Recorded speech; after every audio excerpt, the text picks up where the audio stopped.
This is clearly an intelligence agency, and at this point, pretty much proven that it's Mossad. You questioned who and what country is putting so much pressure on Trump to keep the Epstein files hidden. And you included a picture about donations from pro-Israel lobbying group AIPAC. Marjorie Taylor Greene is making pretty clear what she thinks is happening here. Here she was blaming Israel for Jeffrey Epstein, again, without any evidence. And if there's evidence, present it. I'm all in favor of all Jeffrey Epstein files being released, all of it, no evidence whatsoever, because she doesn't like Israel and also because she has some peculiar views, shall we say, about Jews.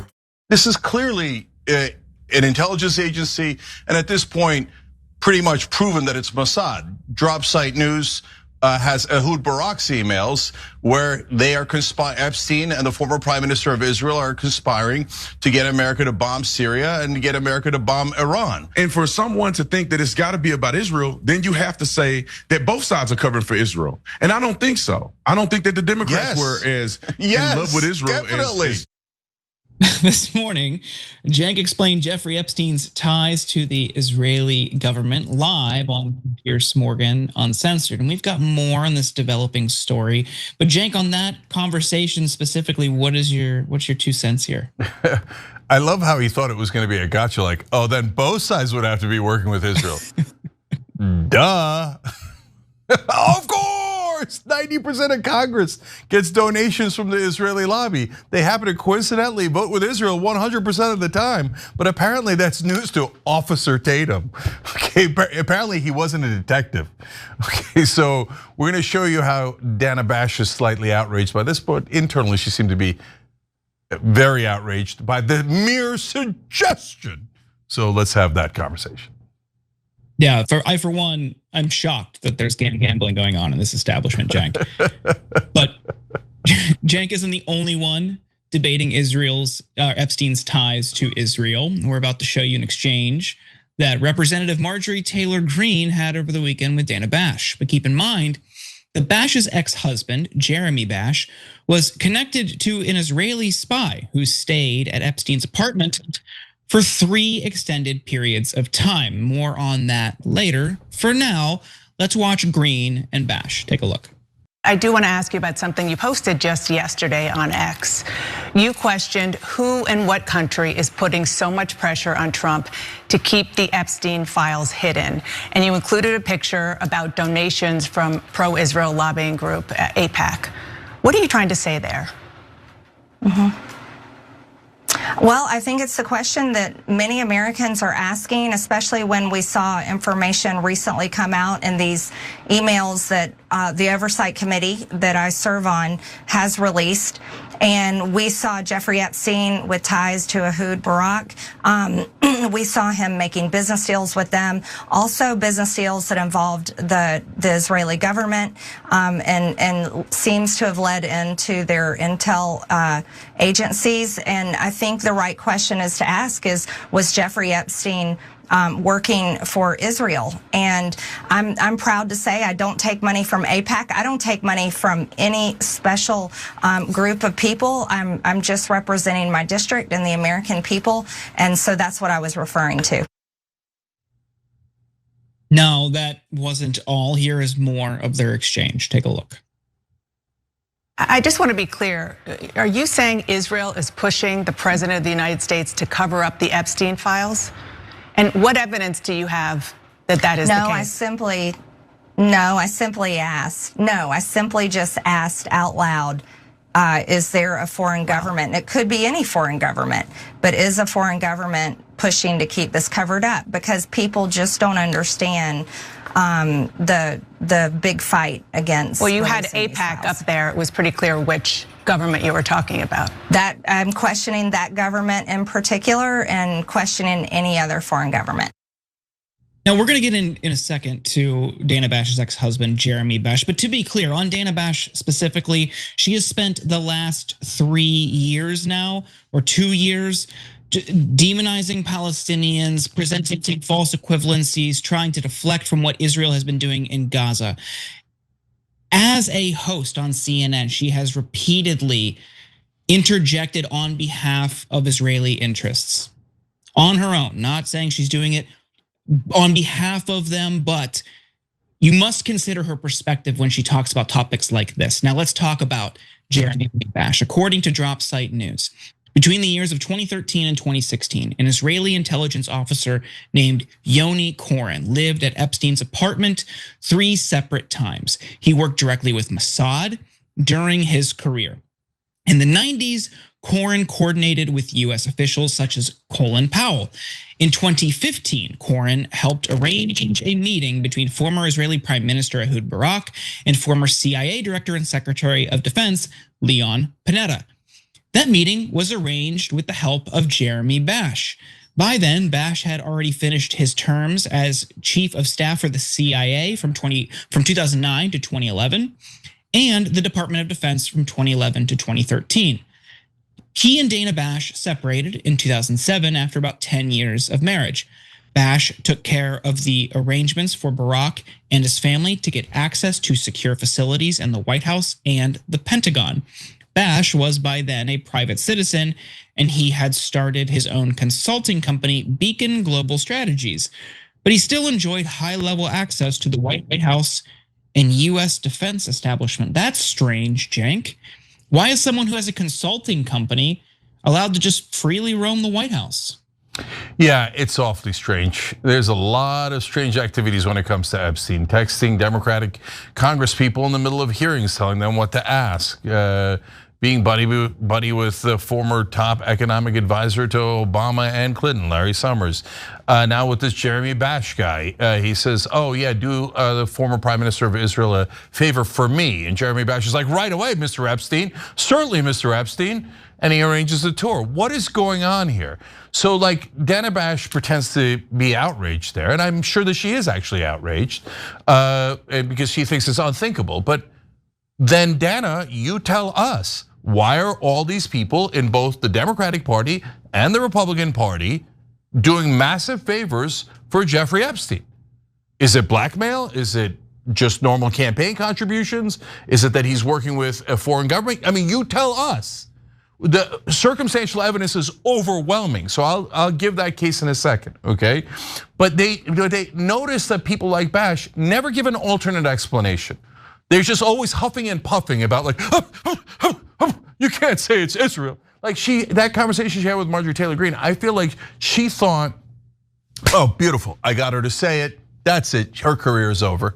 She said that it might be Israel that's directing an American president. That's it, cancel her, everybody, we're done with her.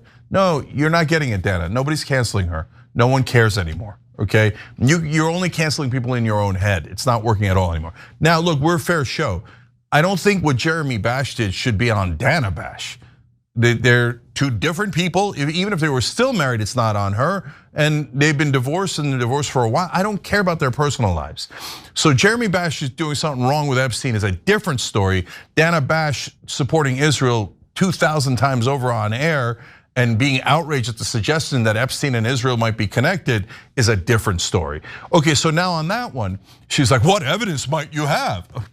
Okay, first of all, we have all the evidence from Drop Site News that shows, yes, Israeli spies lived with Jeffrey Epstein for different stretches at a time, for long stretches at a time. Ehud Barak came over 30 times. Ehud Barak couldn't get meetings with Vladimir Putin. He asked Epstein to do it. This is a former Prime Minister of Israel. Epstein goes, oh, don't worry, I'll look into it with my sources. And voila, he gets a meeting with Ehud Barak and Putin. He's what literally, you know who can do that? I don't know, is there 5 people, 10 people, 20 people in the world that have that kind of power? That means he's one of the most powerful men on earth. So the idea that he might be connected with a government is absurd. The idea that he is not connected with a government is absurd. And he's in the emails, Ehud Barak's emails, talking about, oh, let's try to get America to bomb Syria. Let's try to get America to bomb Iran. But I'm sure Dana Bash is gonna do a segment on that, right? I'm sure CNN is all over the airwaves talking about that, right? Is the reporting true or false? You know the reporting is true. That's why you're not doing a segment on it. Isn't it weird that they're purposely covering up a massive, fascinating story that solves the mystery of why Epstein was so powerful? And Dana, you can go and call it a trope and do whatever you want. And again, no one cares anymore, right? Oh, we canceled you already. We called it a trope, okay? I don't care what you called it. The Israeli lobby donates to 90% of Congress. Those folks vote with Israel 100% of the time. Prove me wrong. And so if that's true, which it is true, then does that entity, no matter what it is, by the way, there's several different entities that fit that bill. Big pharma, big oil, defense contractors, but yes, the Israeli lobby is one of them. And does the Israeli lobby totally control 90% of Congress? Obviously. No, how dare you say that? Well, completely true. You have been canceled in my mind because I find it to be a trope. Is there a trope about big pharma? Am I not allowed to say that? Am I being anti-pharmacist? I don't care what you think. I care about journalism. And it's obvious that Bash is not doing that. But to be fair here, she gave Marjorie Taylor Greene a forum. Marjorie Taylor Greene made her points and she appears to be completely correct. And Bash, as usual with her skepticism and huffing and puffing, is not correct. And so, by the way, if I'm misrepresenting her, and I've read too much into her past context in this particular clip, I'm very happy to have a civilized conversation with Dana Bash. My guess is she's not happy to have that conversation, because if you have a conversation about Israel, you can't, because everyone in the conversation has already been canceled if they criticize Israel. And I'm sure that she'll be outraged by facts and journalism. Okay, well then you shouldn't call yourself a journalist. Yeah, so for me, I think this is a risk here when you have, or not a risk, but just a possibility and a scenario that activists, organizers need to consider when somebody like Marjorie Taylor Greene, with a history of anti-Semitic comments, does make a pivot and changes her tune on something like this, right? Anything that involves Israel. It's an easy layup for somebody like Dana Bash or Jake Tapper, whomever, to just, well, what do you mean by that? Insinuating, oh, you're only doing this because you're anti-Semitic. And now we can talk about this topic and say, yeah, no, it's clear there's a link here. But for her, it's an easy target and a distraction. I mean, this is a host who has allowed people to come on her show for years to insinuate that pro-Palestinian protests were anti-Semitic inherently, that the phrase "Free Palestine" is a call for violence against Jews. I mean, the list goes on, and we rolled our eyes, we pulled out our hair for years.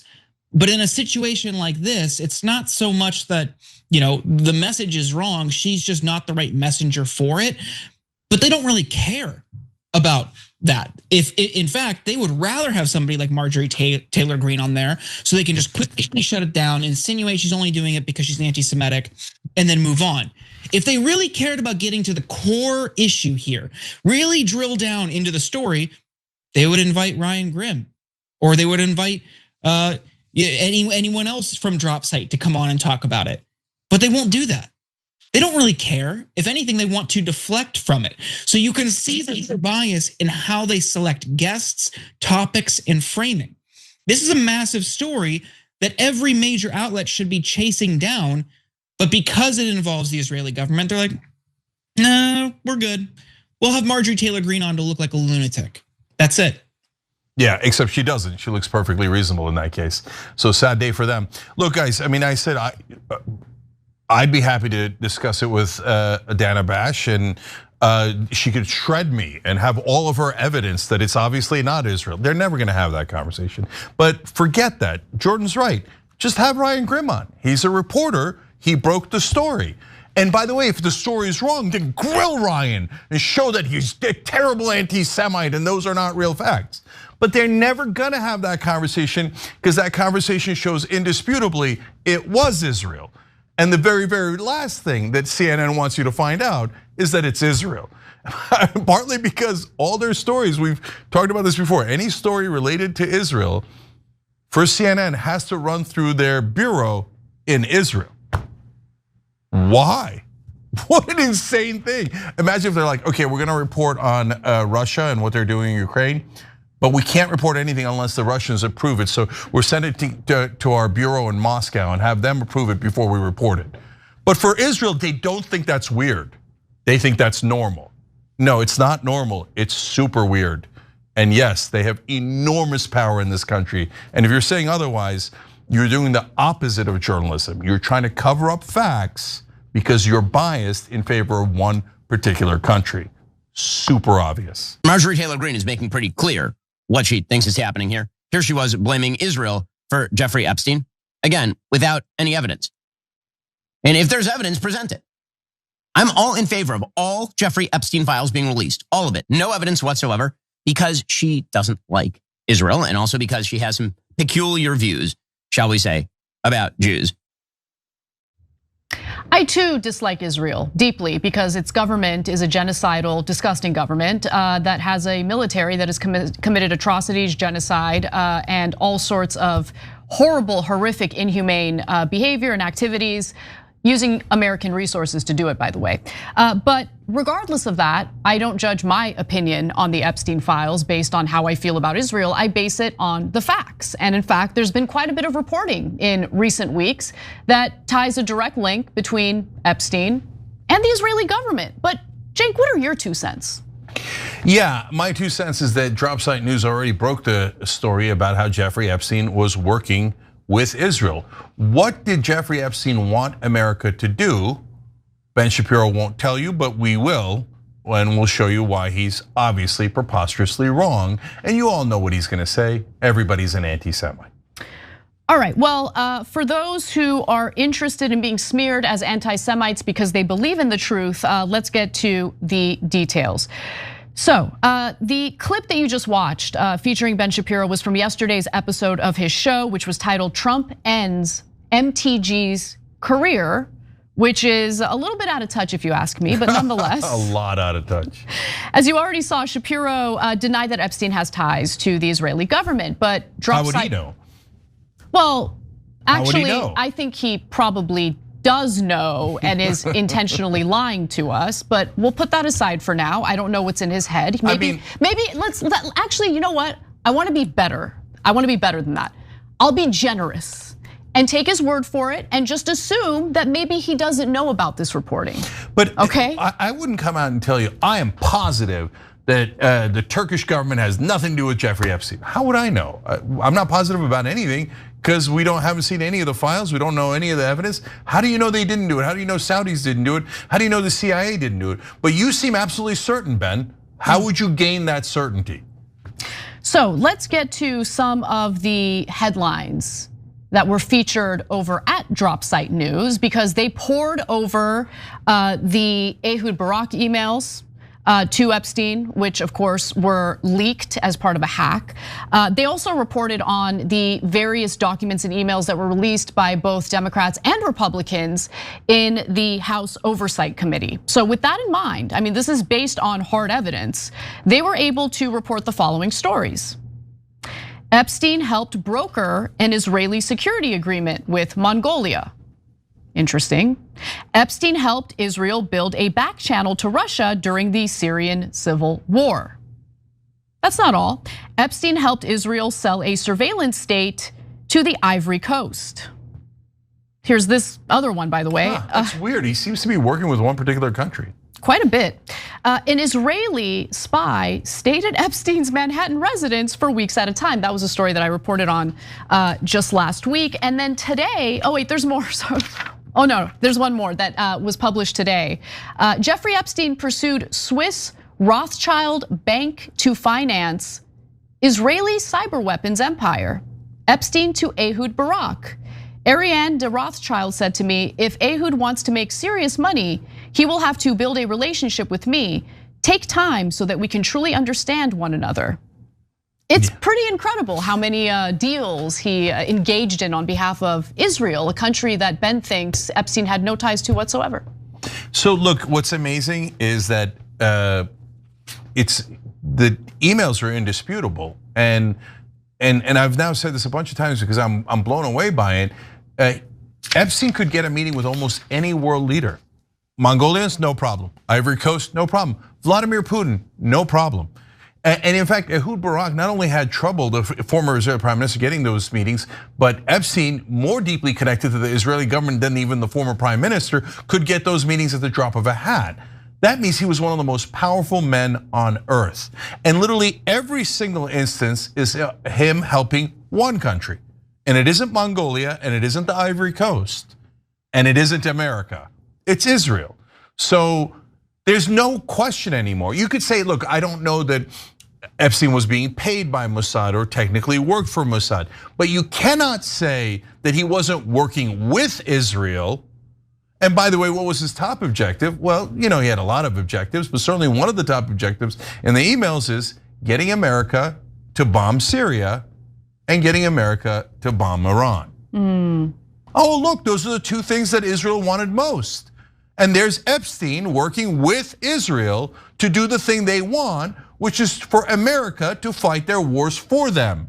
That's not a trope. That's literally what they did, and it's in their own emails. So did Marjorie Taylor Greene plant these stories and just make up an entire narrative about Epstein's ties to Israel because she dislikes Israel? Or could it just be that these documents, these emails, everything that's been released through the House Oversight Committee that Drop Site News has been poring over confirms something that's been long suspected, that Epstein was working with the Israelis? So let me give you some more information here. So Shapiro doesn't think that Epstein had any connections to intelligence, period. Oh no, he knows. He knows. How do you know, Ben? There's evidence presented. I'm all in favor of all Jeffrey Epstein files being released, all of it. The reason I think the president didn't want all of that released is because he was tired of talking about it and because his own FBI had told him there was no there. But I'm all in favor of more transparency on the Epstein files. And anybody who was involved, if in fact there was, as the sort of most ridiculous suppositions, evidence-free suppositions suggest, some sort of intelligence agency operation to underage people in order to blackmail people, which is the theory here. If that's true, whoever engaged in it is evil, full stop, bar none.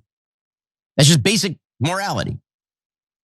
But again, the evidence-free nature of this thing is the reason why it is being trafficked by people like Marjorie Taylor Greene. Okay, now we're screwed, Anna. That means they definitely cleanse the files. Because there's no way that Ben Shapiro is gonna say, oh yeah, release them all, I don't mind at all. And you know what, if anyone was up to no good, they are evil, bar none, right? No, that means he already knows Israel wiped him clean. I mean, we don't know what's going on in his head. And all right, that's my speculation, to be fair. That's his speculation, and I don't want to put words in his mouth. No, I think he's entirely wrong in his commentary here. But I don't know what's going on in his head. I don't know what he knows and doesn't know. What I do know, though, is that he has this habit of immediately dismissing legitimate concerns that do have merit by just blowing it off as, oh, this person just hates Israel. In fact, go ahead. Yeah, just real quick, Anna. I mean, before, same thing with Trump. Trump and Shapiro, same timeline, right? Don't release them, there's no big deal. Come on, stop it, nobody should look. Don't worry about it, no. All of a sudden, oh, we're good, you can release them all now. I'm sure that there's nothing bad in them. Okay, oh boy, now I'm really worried, okay. So, Let's get to the more of his commentary about Marjorie Taylor Greene, because as I've been alluding to over and over again, his argument in regard to Marjorie Taylor Greene's motivations here is that she doesn't really care about Epstein survivors. She's actually concerned about destroying the reputation of Israel because she hates Israel so much.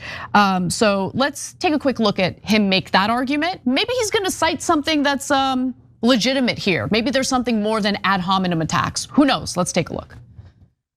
This brings us to what's actually going on under the surface here. Marjorie Taylor Greene started caring about the Epstein files in a serious way with regard to President Trump about the time that she got angry at President Trump's foreign policy with regard to the Middle East. That seems to be the pattern here. She, Thomas Massie, and a wide variety of commentators seem to get very exercised about President Trump and the Epstein files by claiming that President Trump is in fact enthralled to Israel and that what is happening with the Epstein files, that it's some sort of Mossad agency operation. And what made them mad is that President Trump actually is not anti-Israel the same way that they are. She, of course, believes that the United States is enthralled to the Israelis, particularly President Trump. She thinks that President Trump is somehow controlled by the Israelis. Right, she's right about that.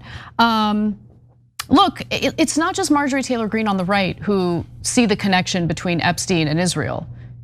Megyn Kelly, who has now been a target of Mark Levin, even though she's a Zionist who supports Israel. also has said on the record that she believes that there's a connection to Israel. Charlie Kirk, before he died, before he was viciously assassinated, he's on the record saying that he sees a connection between Epstein and the Israeli government. So let's just call a spade a spade. This isn't something that Marjorie Taylor Greene made up out of whole cloth in order to smear Israel. No, look, man, 5 years ago, I wouldn't have believed this if my life depended on it. I would have thought it was the craziest thing I ever heard. Then you start looking at the actual facts that are all already in the public sphere. So, like, I didn't know that Ghislaine Maxwell's dad was the most legendary Mossad spy that, like, in history. He's the one that stole America's nuclear secrets and gave them to Israel. That's why they have the nuke. He got a giant state funeral when he passed away. We don't think that's relevant? Like, I'm not saying that, that proves it for sure and the sins of the father are passed on to the daughter. But that's not relevant as to which country they might have been working with on top of. If by itself you might say, maybe not. So of course, maybe not, right? But combined with all the emails where Epstein's like, I'm helping Israel start a war that America will fight. I mean,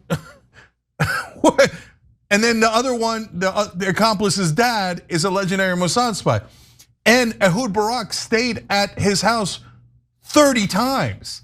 And there's a literal Mossad spy that stays for weeks at his house. And that, by the way, he's more powerful then because he arranges meetings for them with American officials, both Republicans and Democrats, in the Biden White House, and Obama White House. A guy that powerful is a rando working by himself with no intelligence agencies at all. Look, you can convince me that it's CIA and CIA alone. You cannot convince me that there are no intelligence agencies involved here and both parties have been covering it up. And that, you have all of this record of him working with one particular country, but people are randomly picking that country because they're all anti-Semites? Come on, that's absurd. No, you're picking that country because of all the emails where he says, I'm working with Israel to do X, Y, and Z and arranges meetings for the Israelis on this and that and other thing. So of course it's related to Israel, of course. And so, but Ben Shapiro, to be fair to him, is doing what mainstream media is doing, but he's just doing it out loud. Mainstream media just doesn't say it, but like in those exact words, but what do? They go, Marjorie Taylor Greene, illegitimate anti-Semite, no one should listen to her. We already have Drop Site News and all the other outlets that have now picked up the story of Ehud Barak's emails that showed that Epstein's clearly with Israel. And they're like, no, we won't report it. Under penalty of law, we will not report it. Beloved Israel shall never, ever, ever be criticized or accurately reported on. Well, what the hell's going on here? No, this is absurd. It doesn't matter. Look, all these guys are dead in the water, not physically, violently, I mean, rhetorically, politically, and in media, right? So, by the way, if Mark Levin comes out and says, it's okay, release the files, I'm okay now. I didn't want to do it before, but now I want to do it. That means that's it, they scrubbed them clean. But that doesn't matter, guys, because these idiots think they're gonna get away with everything because they're so used to mainstream media being 100% on their side and covering all their tracks. But now everybody's seeing everything. So if they release those files and they try to clean them and scrub them, they're gonna get caught. Everybody in America is gonna pour through those files. They're gonna get caught on what got taken out. And this last trick, Anna, is I'm on Trump's side. Is she saying that Trump is too pro-Israel?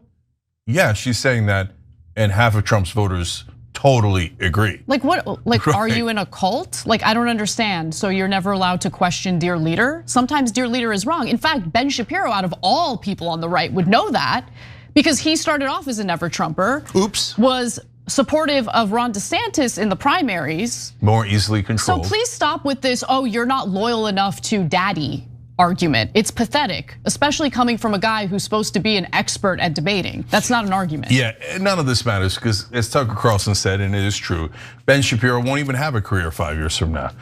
His base is gone, gone, gone.